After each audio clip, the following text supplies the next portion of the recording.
Bonsoir tout le monde, ici Monsieur Cacahuète et ce soir nous sommes vendredi 30 juillet 2021, il est déjà 22h06 et ce soir dans ce nouvel épisode de Parlons DVD, je ne vais pas vous parler d'un de DVD, de deux DVD, mais de trois DVD. Alors oui, il n'y a pas si longtemps on avait regardé Underworld Director's Cut avec Zuglut, avec Kate Beckinsale, Scott Speedman et d'autres acteurs. Et je vous en avais parlé dans un épisode de Parlons DVD. Pourquoi je vous parle de 3 DVD d'un coup? Tout simplement parce que les 3 prochains films de la saga Underworld étaient dans un même coffret, dans une même compilation. Alors des fois il y a des coffrets où il y a plusieurs boîtiers DVD, sauf que là c'est un seul boîtier DVD pour 3 films en fait. Voilà, c'est dans un packaging un petit peu atypique on va dire. Et qui dénote un petit peu avec les boîtiers habituels et qui est plutôt utilisé en général pour ce genre de boîtier là pour les séries télé, coffrets de séries télé. Et il se trouve qu'en fait donc c'est un bundle qui regroupe Underworld 2, 3 et 4. Alors c'est un peu étrange comme coffret trilogie, et puisque le 1 est absent de ce coffret là, ils auraient dû faire un coffret 1, 2 et 3, ou alors faire 1, 2, 3, 4, mais 2, 3, 4 en ignorant le 1, c'est assez paradoxal. Mais bon, c'était pas bien grave puisque le premier film on l'avait trouvé en DVD en version Director's Cut, Steelbook, tout ça à Noz. Donc du coup on a le 2, 3, 4 sous ce format là, et puis le 5 on l'a en version standalone, tout ça dans son propre boîtier. À savoir qu'il ne s'agit pas d'une édition française. Alors le film est doublé en VF évidemment, il n'y a pas de problème, mais il s'agit plutôt d'une édition belge parce que ça a été acheté à Action, et Action c'est les magasins Action, il me semble que si je ne me trompe pas que c'est une franchise belge. Et c'est pour ça qu'on a beaucoup de produits que l'on ne trouve pas habituellement en France mais qu'on trouve à Action, beaucoup de produits notamment belges. Et du coup pareil, vous voyez, vous avez le logo du Peggy 16 comme ça entouré dans un rond noir sous écriture blanche, tout ça, c'est pas les logos habituels qu'on a en France, donc c'est pas présenté pareil comme ça dans les jeux vidéo ou dans les DVD. Normalement c'est pas ce style là, donc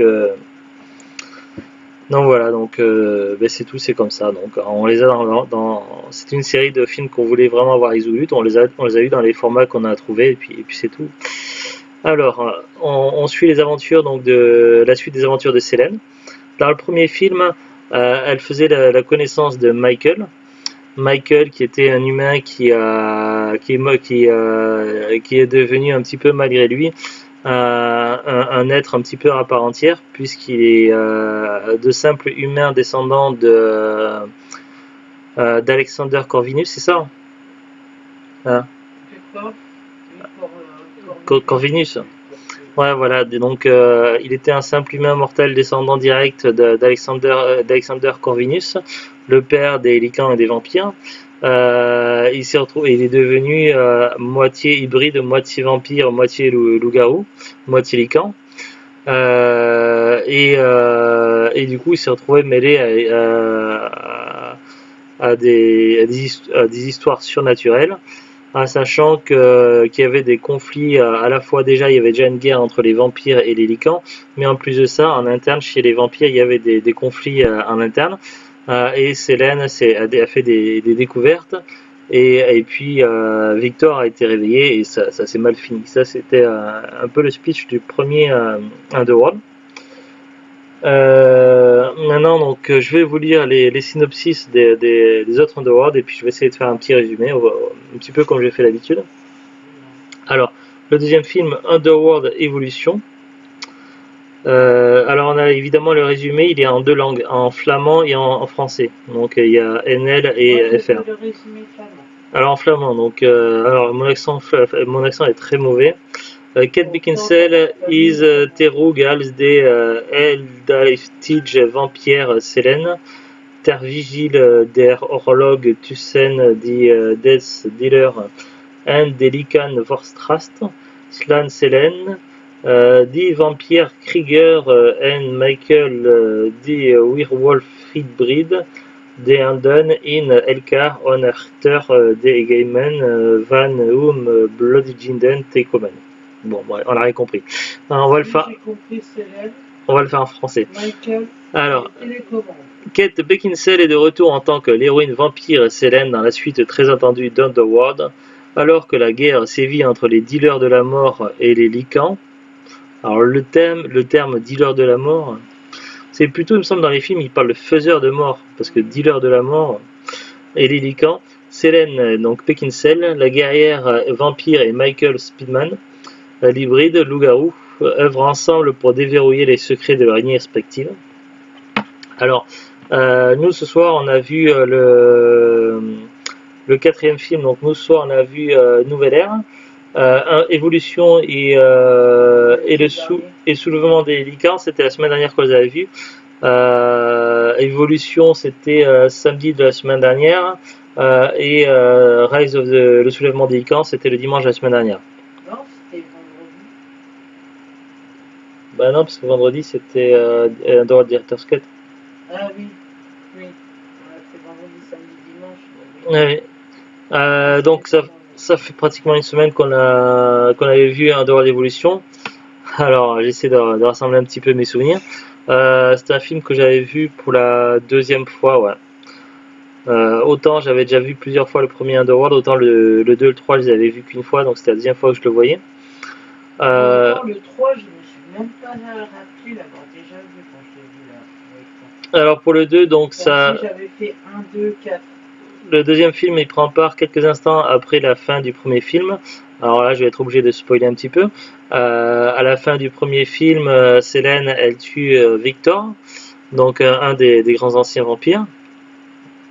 Et puis du coup, elle et son compagnon, donc Michael, donc ils partent, et puis on imagine bien qu'ils vont très certainement devenir des fugitifs, puisque elle ne va plus être la bienvenue chez les vampires, et lui, il n'a pas vraiment de patrie, il n'est ni vampire ni loup-garou. Donc voilà un petit peu comment ça se termine l'affaire du 1. Et dans le 2 justement, eh bien, ils vont être en fuite, puisque l'un des dirigeants du clan de vampires, parce qu'il y a plusieurs clans chez les vampires, pareil c'est un petit peu compliqué, d'où était issue Selene, a survécu. C'est celui qui avait fait un pacte avec le chef des lycans dans le premier film. Il a survécu, et évidemment il risque de s'en prendre à elle et à lui. Et le souci c'est que on avait dans la fin du premier film, on voyait que du sang coulait à travers les interstices, du sang qui appartenait à un scientifique lycan qui avait été tué. Et le problème c'est que ça donnait juste en dessous sous la sépulture de Marcus. Marcus qui faisait partie d'un des deux fils de Corvinus. Un des trois fils, puisqu'il avait eu trois fils, donc un humain, un enfant qui a été mordu par une chauve-souris, donc Marcus, et un enfant qui avait été mordu par un loup, donc Lucien. Non, c'est pas Lucien. Lucien, c'était un descendant. Non, mais c'était qui? C'était ouais, mais c'est un peu particulier, Lucien. Non, mais qu'on s'appelle? Ah, je sais plus. Mais on va en parler après. Et bref, donc Marcus qui faisait partie d'un des trois descendants donc de Corvinus, il se réveille, et il va récupérer des souvenirs comme il peut. Donc lorsqu'un vampire mord un autre vampire, il peut récupérer ses souvenirs grâce au sang, et donc en apprendre un petit peu ce qui s'est passé. Donc il va mener son enquête, et il va vouloir à tout prix donc libérer son frère. Son frère qui s'appelle, je ne sais plus comment, parce que j'ai oublié, j'ai un trou de mémoire. Il va vouloir libérer son frère qui était retenu prisonnier quelque part par les vampires depuis des décennies, même des centaines d'années. Et bref, donc il va tout faire pour ça, quitte à massacrer autant de vampires de son espèce sur le passage. Et il lui faut également 2 morceaux de clé, donc parce qu'il a emprisonné son frère.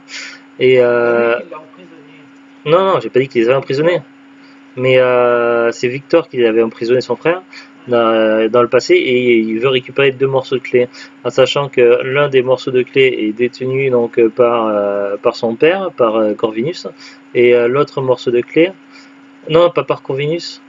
Non, parce que Corvinus, on le voit qu'il récupère, hein. C'était Victor qui l'avait en lui, ouais. Donc, ouais, mais c'est Corvinus qui le. Bon, voilà. Donc, ouais, et puis, donc un des morceaux de clé va être en possession de Corvinus, mais parce que c'était qu'il trouve dans le corps de Victor. Et l'autre morceau de clé va être été en lieu de pendentif. Et c'était, du coup, c'était Lucien qui l'avait, et c'est Michael qui en a hérédité. Et donc du coup il va se mettre aux trousses donc Marcus va se mettre aux trousses de Michael et de Selene, donc pour récupérer les morceaux de clé, et également voilà, il ne fera pas de quartier. Et donc Selene, qui pensait que Marcus serait un allié et qu'il l'aiderait une fois qu'il lui aura appris la vérité sur la traîtrise de Victor.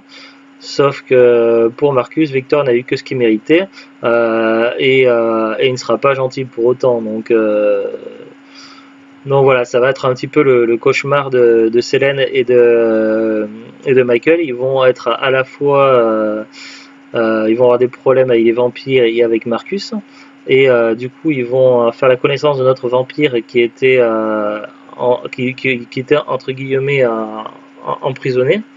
Sauf qu'en fin de compte, il avait banni et prisonnier, sauf qu'en fin de compte, sa prison est. Ouais, voilà, c'est une prison qui a été transformée en paradis grâce un petit peu aux accords qu'il a pu passer ce prisonnier-là vampire. Je sais plus comment il s'appelle. Et on le revoit après dans le film d'après, dans le 3. Et donc, du coup, il va transmettre des informations à la fois à Selene et à machin, et puis également à Marcus. Hein? Oui, mais j'ai trop de mémoire sur le coup, c'est Michael. À la fois à Selene et Michael, et puis aussi à Marcus. Et puis également, donc on va on va en apprendre plus dans ce film sur Corvinus, et du coup il va y avoir beaucoup de personnages qui vont être réunis à différents moments, ainsi qu'il va y avoir une confrontation finale. Donc voilà, j'essaie de ne pas trop spoiler, même si j'ai déjà beaucoup spoilé dans le résumé. Donc c'est un film donc évolution qui prend suite, et donc on a vraiment la suite de leur aventure. Et donc évidemment, si on veut connaître toute la saga Underworld, donc évidemment il faut passer par ce film-là. Du coup, on va regarder tout de suite la fiche Wikipédia d'Underworld Evolution. Alors, Underworld Evolution, ou Monde Infernal Evolution au Québec, c'est un film fantastique américano-canadien réalisé par Len Wiseman, sorti en 2006, et il est la suite du film Underworld de 2003, du même réalisateur. Si la première séquence du film est antérieure aux événements relatés dans Underworld, le film, oui, parce qu'il y a un petit passage dans le passé où il montre quelques images du Moyen-Âge, tout ça, et c'est pour expliquer un petit peu. Relaté dans Underworld, le film est la suite du conflit entre les vampires et les lycans. Selene découvre les vérités sur son enfance, vérités liées à l'origine du conflit. Après le synopsis, donc traqué par les siens avec Michael Corvin, Selene doit neutraliser le dernier chef des anciens transformé en être hybride qui cherche à libérer son frère, un lycan sanguinaire. Elle découvre également la vérité sur ses origines. Bon, après, il y a le résumé détaillé qui spoil tout. Le film est sorti aux États-Unis et au Québec le 20 janvier 2006, en France le 25 janvier 2006 dans un festival de Gérard Mer, et le 8 mars 2006 en sortie nationale. Oui, Gérard Mer. En Belgique le 5 avril 2006, en Suisse au roman le 26 avril 2006. Aux États-Unis, il était interdit au moins de 17 ans. Au Québec, 16 ans et plus. Canada, interdit au moins de 18 ans. En France, interdit au moins de 12 ans. Casting Kate Beckinsale, Scott Speedman, Ton Curran pour Marcus, Derek Jacobi pour Alexander Corvinus, Stephen McIntosh, il joue Tanis, voilà, c'était Tanis, donc celui qui était dans sa prise, qui était prisonnier, qui était banni. Bill Nighy, c'était Victor, Chen Broly Craven, Zita Gorog Amelia, Scott McElroy Soren, John Mann Samuel, Brian Steele William, Michael Sheen Lucian, Sophie dans la scène de flashback. Il y en a plusieurs qui en fait qui sont plus là, qui sont décédés, mais qu'on le voit dans les flashbacks. Sophia Miles et Erika, Michael O'Shea le fermier, Sean Rogerson un dealer et Adrian Hogue un pilote. Production. Cette suite bénéficie d'un budget estimé à 50 millions de dollars par rapport au premier opus de 2003 qui avait été tourné avec un budget estimé à 22 millions de dollars et avait rapporté plus de 91 millions de dollars de recettes mondiales.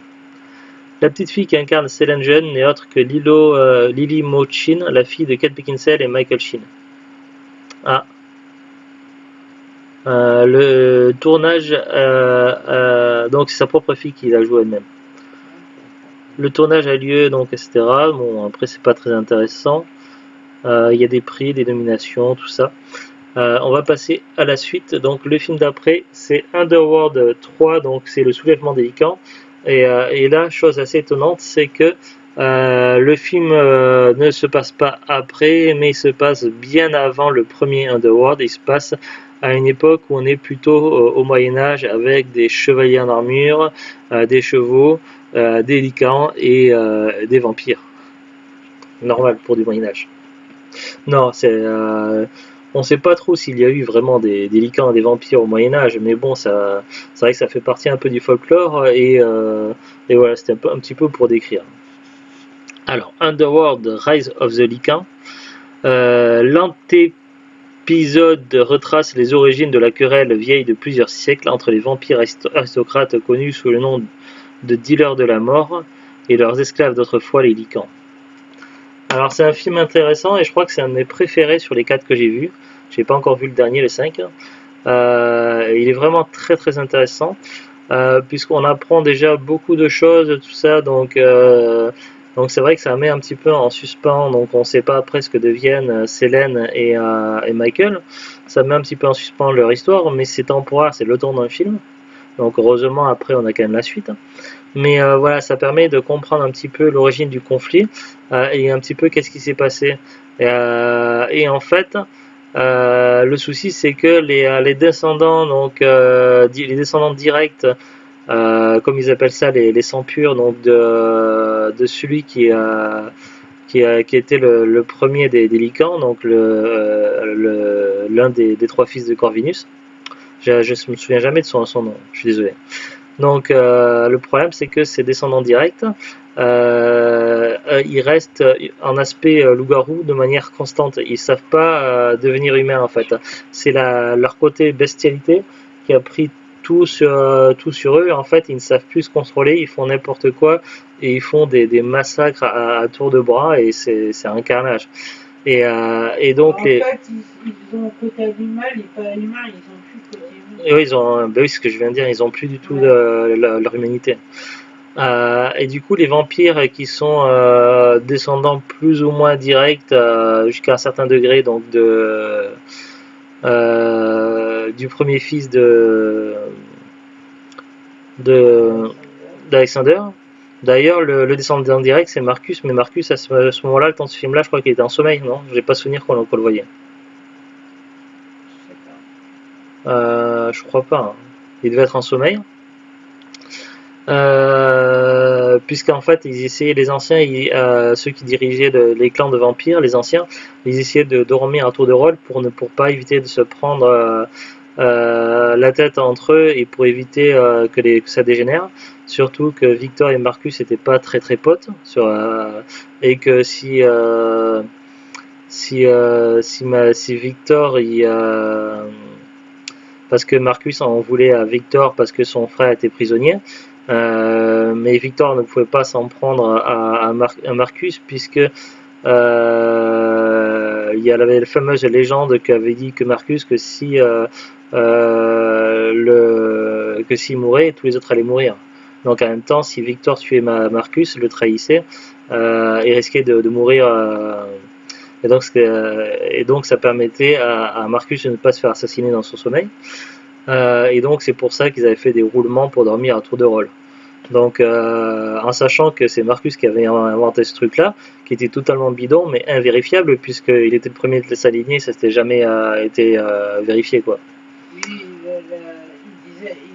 la légende disait que si le vampire originel Mourait, tous les autres vampires après les mouraient. Ouais. Oui, mais la légende, qui c'est qui l'a dit? C'est le premier vampire, donc c'est Marcus qui l'a dit. Bah oui, sinon il faut bien qu'elle parte de quelque part, la légende. Donc il a bidonné pour être sûr de ne pas se faire attaquer un traître, parce qu'il n'avait pas confiance en Victor. Donc et puis Victor pouvait pas prendre le doute, le risque était trop élevé, quoi. Donc c'est pour ça qu'il dormait à tour de rôle, et donc Marcus n'était pas présent durant cette époque-là, puisque c'était par siècle, je crois, c'est une fois par siècle, l'un des 3 vampires était réveillé, et celui à qui c'était le tour, et puis celui qui était en règne s'endormait. Du coup, c'est vrai qu'ils en parlent pas mal dans le premier film, Underworld. Et là, donc, c'était sous le règne de Victor de ce troisième film-là. Et donc, on a durant ce troisième film-là, en fait, les vampires donc combattent les lycans donc de sang pur, ceux qui sont et jusqu'à présent, il n'y avait quasiment que des lycans de sang pur. Les lycans intermédiaire c'était encore un petit peu, c'était pas encore créé, mais c'était au moment, mais après ça se fait en fait. Durant le film, en fait, au tout début, on nous dit qu'il n'y a que des licornes sans pur. Et peu de temps après, on apprend en fait qu'ils avaient fait des expériences, et que l'un des tout premiers licans intermédiaires hybrides à avoir été créé, c'est Lucian, et puis après d'autres ont suivi très peu de temps après, et Lucian et les autres licans intermédiaires, ils servent en quelque sorte de chiens de garde des vampires, puisque si au début c'est présenté comme ça, oui, mais je vais venir après là-dessus, mais c'est au tout début, ils sont présentés comme chiens de garde, puisque on voit en fait que le problème, c'est que l'une des faiblesses des vampires, c'est que la lumière du jour est mortelle pour eux, et donc même s'ils ont des alliances avec les humains, c'est des alliances quand même relativement fragiles, et rien n'empêche les humains de les tuer pendant qu'ils se reposent le jour ou quoi. Donc il leur faut quand même des garanties. Et donc justement ces licans qui peuvent contrôler, du coup ces licans intermédiaires qui peuvent contrôler, du coup ils en ont fait voilà, maintenant c'est là que ils en ont fait du coup des esclaves, et du coup ils en ont attaché une partie autour du château, du périmètre, un petit peu comme si c'était des chiens de garde en laisse pour monter la garde. Et d'autres licans servent pour différentes basses besognes, pour faire tout ce que les vampires ne veulent pas faire.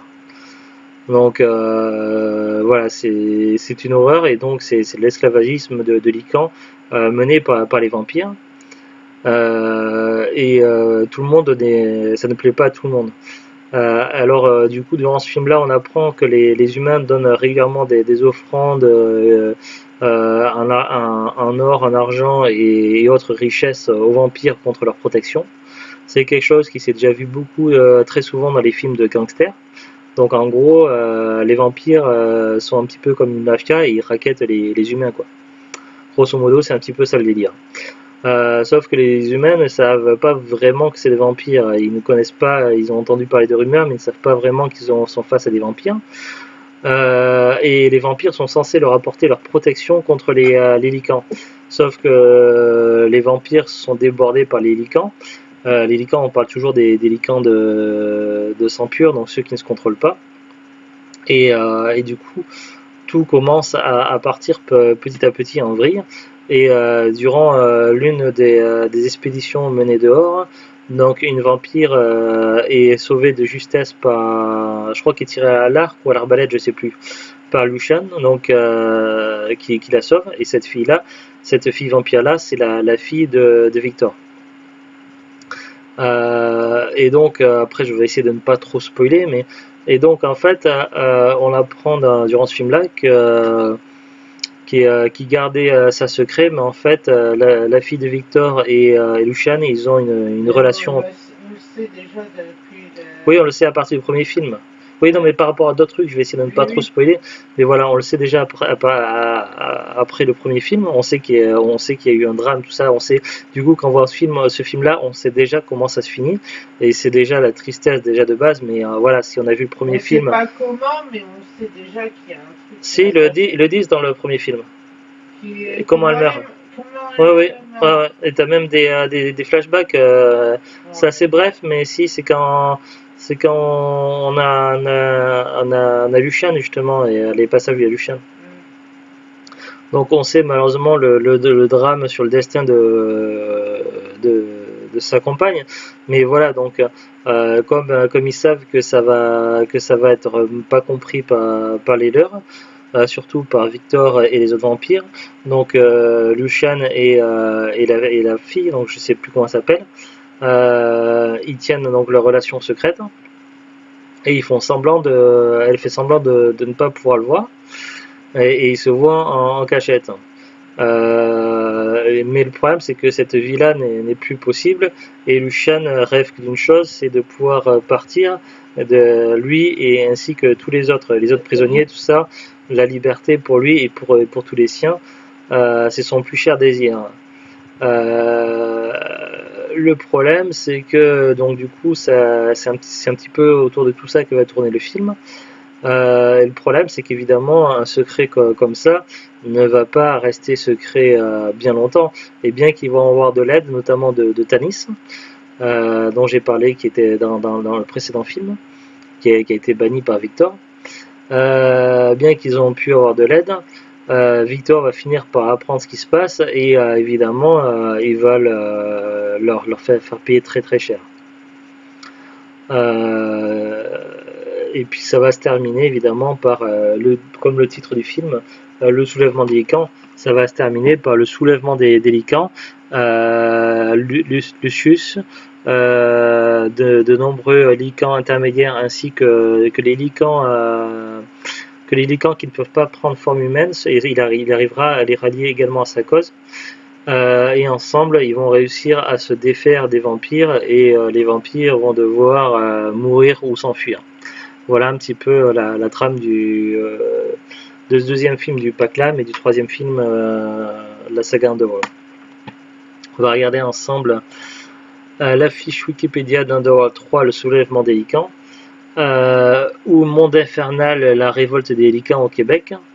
Underworld Rise of the Lycans est un film fantastique américano-néo-zélandais réalisé par Patrick Tatopoulos, sorti en 2009. Ils ont changé de réalisateur. Il s'agit d'une préquelle d'Underworld, le premier film de la saga du même nom. Au Moyen-Âge, les origines du conflit entre les Lycans et les vampires, causées notamment par la réduction d'esclavage des Lycans par le clan rival et un amour interdit entre un membre de chaque espèce. Oui, il y a un petit côté Roméo et Juliette quand même. Alors, 92 minutes, sorti aux États-Unis et au Canada le 23 janvier 2009, France 25 février 2009, Nouvelle-Zélande 12 mars 2009, Belgique 18 mars 2009. Interdit au moins de 17 ans aux États-Unis, interdit au moins de 16 ans en Nouvelle-Zélande, tout public en France. Casting: Michael Sheen pour Lucian, Bill Nighy pour Victor, Juana Mitra pour Sonja, Steven McIntosh pour Tanis, Kevin Grievous pour Reyes, David Ashton pour Coleman, Elizabeth Hawthorne pour Orsova, Jared Turner pour Christo, Craig Parker pour Sabas, Tanya Nolan pour Luca, Larry Roux pour Costa, Timothy Raby pour Janosch. Je crois qu'on pense Janosch. Ça fait penser d'ailleurs à un méchant fantôme démoniaque dans SOS Phantom 2. Je crois qu'il y en a, il s'appelle Janosch ou un truc comme ça. Peter Tate pour Georg, Alex Carroll pour Lucian Jeune, Olivia Telford pour Sonja Jeune. Sonja, c'est Sonja, mais non, c'est Sonia en fait, c'est ça qui me perturbait. C'est parce que c'est un J, mais parce que ça doit être Ça doit faire partie d'un truc, je sais plus de quel pays. C'est il disait sur le premier Wikipédia du premier film que c'était un truc de l'ordre de l'Est, je sais plus exactement où ça se situait l'action des Underworld. Je sais plus dans quel pays. Et ça doit être pour ça que le J ça se prononce hier. Donc c'est Sonia. Sonia pour Rona Mitra et donc pour Sonia jeune c'est Olivia Telfors. Et Kate Beckinsale qui joue Selene, mais pour la narration en fait, pour la voix seulement. Ici on la voit là. Ah ouais, elle dit ça, narration et apparition tirée. Ah oui, une apparition. Et Shane Broly pour Craven, voix off à la fin du film. Après il parle de la genèse et développement, distribution des rôles, tournage, musique, critique. Underworld 3, le soulèvement des Lycans dans l'ensemble a reçu des critiques mitigées ou défavorables, obtenant un pourcentage de 30%. Ah, c'est dommage, pourtant j'ai bien aimé. Et une note moyenne de 4,4 sur 10 sur Rotten Tomatoes, basée sur 76 commentaires et une moyenne de 44 sur 100 pour 14 critiques sur Metacritic. Peut-être que les gens ont été déçus parce qu'ils voulaient une suite directe du 2, mais moi j'ai trouvé ça très intéressant. Box Office. Le soulèvement des Lycans a réalisé un score décevant, que ce soit sur le territoire américain ou français.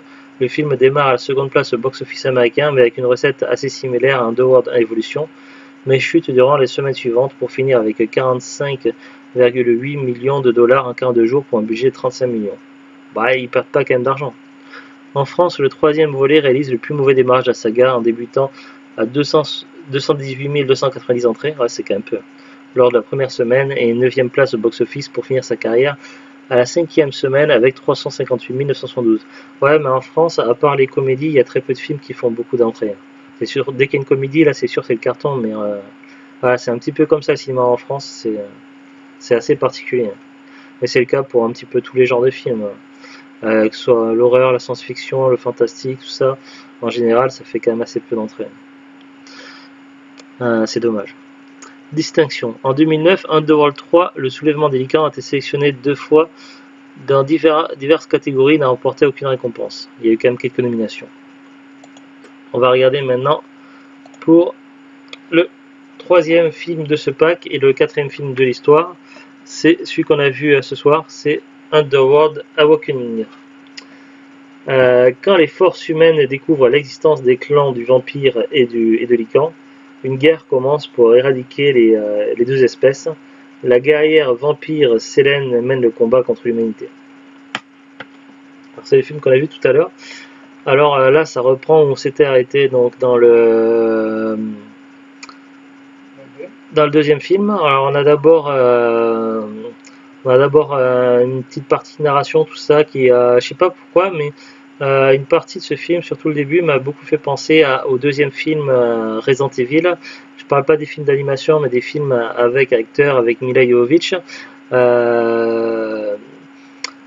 Mais je vais y revenir après. Donc je sais pas pourquoi ça me s'est pensé. La façon dont c'était mis en scène à plusieurs endroits. Et donc au début on commence par une voix off qui est un petit peu genre narratrice, tout ça. Où on nous montre des images de spots télévisés, tout ça. Donc déjà, c'est une technique aussi qui a été utilisée dans les films Resident Evil, où on voit en fait que les humains ont pris conscience de l'existence des vampires et des loups-garous. Les humains le savaient déjà pour les vampires et les Lycans il y a bien longtemps, mais c'était à l'époque du Moyen-Âge, et puis du coup, des siècles ont passé, les vampires et les Lycans sont restés très discrets, et ont pris soin d'effacer leurs traces. Bon, surtout que chez les vampires, ils avaient quand même, et chez les Lycans, ils avaient quand même des chefs, donc pour quand même donner des ordres. Ils avaient Lucian chez les Lycans, et ils avaient Craven et Victor et Marcus chez les vampires. Sauf que tous ces chefs-là sont morts dans les précédentes aventures, dans les précédents films. Du coup, plus de chefs, on peut imaginer, donc c'est pas précisé, mais on peut imaginer que les vampires et les Lycans ont été moins précautionneux et que les humains aient fini par découvrir leur existence. Et évidemment, les humains, les vampires et les Lycans qui... Voilà, alors on savait que les vampires, depuis un moment, ne tuaient plus d'humains, tout ça, et au niveau du sang, ils faisaient du sang de synthèse via du clonage, donc les humains n'étaient plus les victimes des vampires. Donc il n'y avait aucune raison pour les humains d'attaquer et d'exterminer les vampires, puisqu'ils n'étaient en aucune façon une menace pour les humains, puisqu'en temps normal ils les attaquaient pas. Quant aux lycans, ça c'est une autre histoire. Mais voilà, toujours est-il que les humains n'ont pas supporté l'existence de ces deux autres espèces et ont décidé tout purement et simplement d'exterminer ces deux espèces-là. Et donc ils ont mis au point les armes nécessaires. Et donc on voit durant ces petits extraits, tout ça, ces petits récapitulatifs qu'on nous montre au début du film, on voit en fait tout ce qui est mis en place, tout ça, et le temps qui passe. Et puis après on retrouve donc Selene et Michael qui sont traqués par des humains. Durant une blessure par balle, ils font une chute dans l'eau, en sachant que Michael a été quand même blessé, mais bon, après il a des capacités régénératrices. Et puis après ça s'arrête là, donc et là on retrouve Selene en cryo. Et donc là, on entend des voix qui parlent, d'humains qui parlent, tout ça, qui parlent de sujet 1, sujet 2, etc. Et d'un sujet qui s'est échappé, que notre sujet a été réveillé, tout ça. Et en fait, Selene se réveille de sa cryo. Et du coup, elle se retrouve dans une espèce de complexe scientifique. Elle va s'échapper et va découvrir avec horreur, en fait, qu'elle est restée en cryo pendant 12 ans.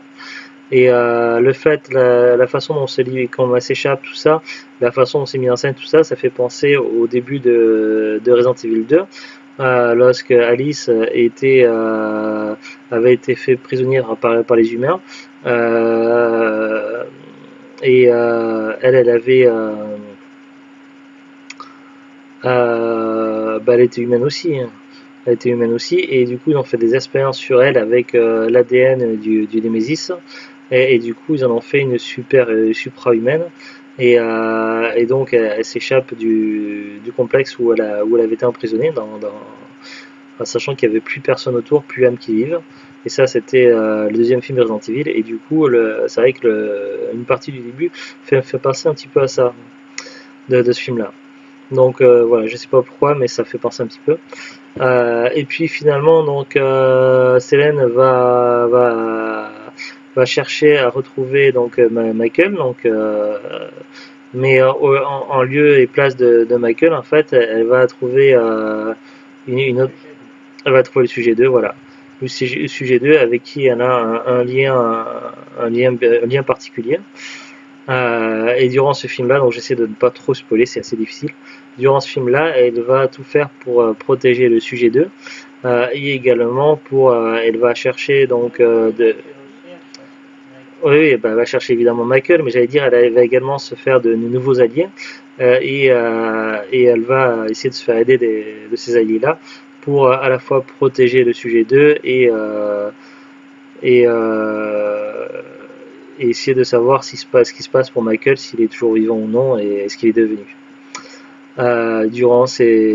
Parmi ses nouveaux amis, donc il y aura un vampire, ainsi qu'un humain, et puis je crois que c'est à peu près tout. Et donc du coup elle va affronter à la fois des humains et des lycans durant ce film-là. Voilà, comme les précédents films, vraiment très très sympa, j'ai beaucoup aimé. Les effets spéciaux, les scènes d'action sont toujours incroyables, donc c'est vraiment du haut niveau. Voilà, j'ai pas été déçu, c'était la première fois que je voyais ce film-là, c'était la découverte, et franchement j'ai beaucoup aimé. J'ai passé une très bonne soirée pour divertissement. Toi, tu l'avais déjà vu au moins une fois? Ouais. Et c'est celui que tu te rappelais le plus alors? Ouais. C'est l'un des plus récents, c'est pas le plus récent, parce qu'après il y a eu encore un film après, mais qu'est-ce que t'en as pensé alors?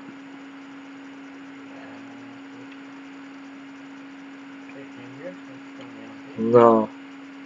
Ah, que veux-tu que je te dise? Oui, non, bah, c'est jamais. Alors, on va regarder les fiches Wikipédia. Underworld Nouvelle Ère.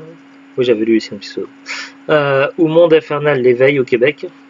Alors, je sais pas pourquoi au Québec ils traduisent Underworld par Monde Infernal. Alors que d'habitude ils traduisent littéralement, sauf que là, littéralement, ça serait plutôt un monde souterrain ou un monde en dessous. Monde Infernal, je trouve pas que ce soit une très bonne traduction. En anglais, Underworld Awakening est un film américano-canadien réalisé par Mans Marland et Björnstein, sorti en 2012. Il s'agit du 4e film de la franchise Underworld. Contrairement au précédent, il ne se déroule pas avant les 2 premiers, mais pour l'essentiel 12 ans après les événements d'Underworld 2 Evolution, sorti en 2006. Alors, sorti le film, donc il dure 88 minutes. Aux États-Unis, Canada, le 20 janvier 2012. France, 8 février 2012. Belgique, 14 mars 2012.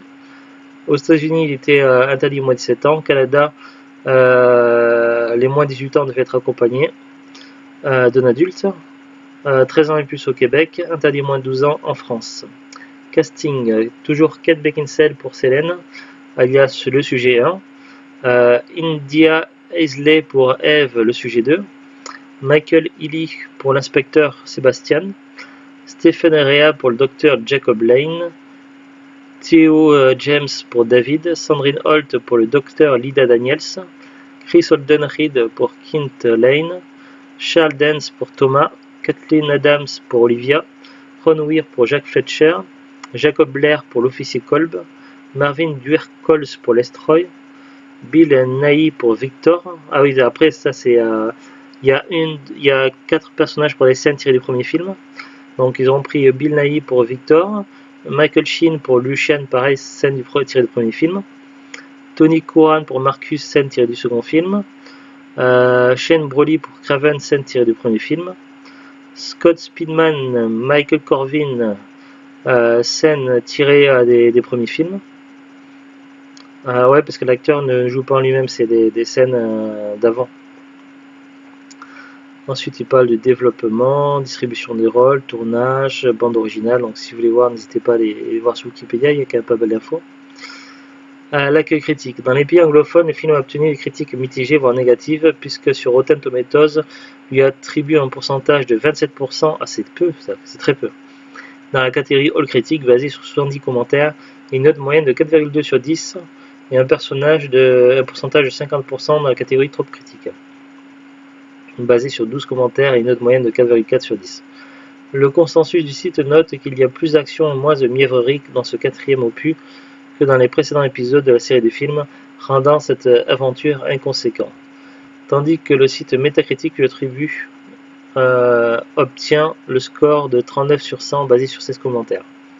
Néanmoins, le public accueille favorablement le long métrage puisqu'il obtient une note de 6,7 sur 10 dans les catégories User Review sur Metacritic basée sur 122 commentaires. Oui, en fait, c'est les critiques pro et les critiques de presse qui ont descendu le film, et par contre, le public a plutôt bien apprécié le film. Voilà comment ça je le déduis, je l'interprète. Après, je me trompe peut-être, mais en tout cas, moi, j'ai trouvé plutôt sympa ce film-là. Après, ça parle du box-office. Là, c'est un petit peu long, il y a beaucoup d'infos. Qu'est-ce qu'on peut retenir en moyenne, parce que le pavé est un petit peu long à lire. Au mondial, il y a eu quand même 160 112 671 $. Donc je pense que le film a quand même été rentable. Après, je sais pas combien il a coûté, mais il n'a pas coûté autant. Donc il y a une distinction quand même, une récompense, prix BMI du cinéma de la télévision 2012. Je sais pas c'est quoi le prix de BMI. Prix BMI de la meilleure musique du film, décerné à Paul Haslinger. Ah, c'est pour la musique. D'accord. Voilà, c'est tout ce qu'on peut voir sur Wikipédia. Alors pour la disponibilité en DVD, c'est un petit peu compliqué. Je ne sais pas si vous allez pouvoir trouver ces films facilement. Nous, donc ce pack-là, on l'a trouvé dans un magasin de la franchise Action. Des actions maintenant, il commence à y en avoir un peu partout en France. Voilà, mais c'est une édition belge, donc cette édition-là restait longtemps en vente dans les magasins Action. Je ne sais pas si maintenant elle est encore trouvable. Sinon, si vous cherchez des vidéos, même là, ça risque d'être un peu compliqué. Si on va sur Amazon, donc le 4 Nouvelle Ère, le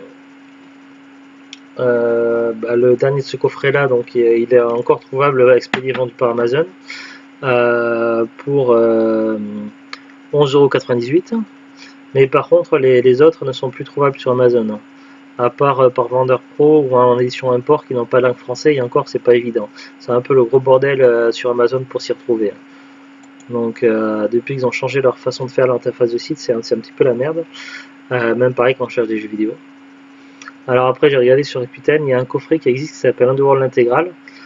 C'est pas tout à fait une intégrale puisque ça prend en compte les films 1, 2, 3, 4, il n'y a pas le 5 dedans, mais c'était l'intégrale avant que le 5 sorte. Là d'occasion on peut trouver ce coffret là à partir de 20 euros et neuf à partir de 41 euros. Alors bon, vu qu'il y a 4 films, si on divise par 4, à 20 euros ça fait 5, 10, 15, 20, ça fait 5 euros le film, donc c'est plutôt correct comme prix. Mais après c'est sur de l'occasion. Après il faut voir dans quel état sont les disques, c'est toujours le problème. Sinon, donc à l'unité, on peut trouver sur Rakuten, donc il y a 244 offres, donc neuf et occasion. D'occasion à partir de 3,27 €. Pour Underworld 3, le soulèvement délicat, il y a 163 offres sur Rakuten, à partir d'occasion à partir de 90 centimes. Et l'Underworld 4 Nouvelle Ère, il y a seulement 40 offres sur Rakuten. On peut le trouver d'occasion à partir de 90 centimes. Voilà un petit peu les prix actuellement. Après, c'est quand même des films qui sont pas si rares que ça. Donc, si vous allez dans les magasins cash ou en brocante, il y a peut-être moyen de le trouver. Après, voilà, je connais pas trop leur code rareté, mais ils commencent à être un petit peu difficiles à trouver, mais pas tant que ça. En cherchant bien, et j'ai pas regardé, mais il y a plein de sites internet. Il y a eBay, il y a Le Bon Coin, il y a Vinted, il y a Fnac et autres. Donc il y a plein de sites internet après encore. Voilà, voilà. Sur ce, donc on vous souhaite un très bon week-end et on se retrouve donc tout à l'heure. Non, je serai pas en direct puisque je joue à BioShock et on peut pas faire de direct. Donc on se retrouve peut-être demain matin sur Cacahuète Gaming sur Plantes contre Zombies. Et puis sinon sur la chaîne Cacahuète, on se retrouve demain soir sur un autre Parlons DVD.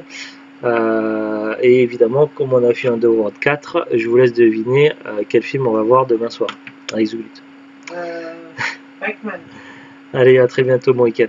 Au revoir.